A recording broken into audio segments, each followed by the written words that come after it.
चिल्ले के दौरान मुझ पर कोई तशद्दुद नहीं हुआ, शेख रशीद की तरदीद। पाकिस्तान के साबिक वफाकी वज़ीर दाखिला और पाकिस्तान अवामी मुस्लिम लीग के सरबराह शेख रशीद ने दौरान हिरासत तशद्दुद की तरदीद की।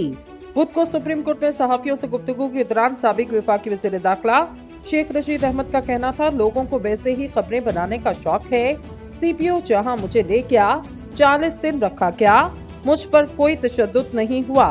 इनका मज़ीद कहना था, मैंने अपनी मर्जी से प्रेस कॉन्फ्रेंस की, ना मैंने इनकी बात मानी और ना इन्होंने मेरी। शेख रशीद का कहना, जस्टिस सदाकत अली ने मेरे भतीजों को बासियाब करवाया, इनका भी शुक्रिया। जस्टिस वकास मिर्जा साहब ने मेरे घर का ताला खुलवाया, उनका भी शुक्रिया। इससे कबल एक न्यूज वेबसाइट ने इससे मंसूब एक बयान शाया किया जिसमें कहा गया, मुकामी टेलीविजन एंकर मुनीफ फारूक के सामने साबिक वज़ीर दाखिला शेख रशीद पर तशद्दुद किया गया। 17 सितंबर को शेख रशीद के भतीजे राशिद शफीक ने कहा, इनके चचा को इनके घर से सादा कपड़ों में मलबूस अफराद साथ ले गए।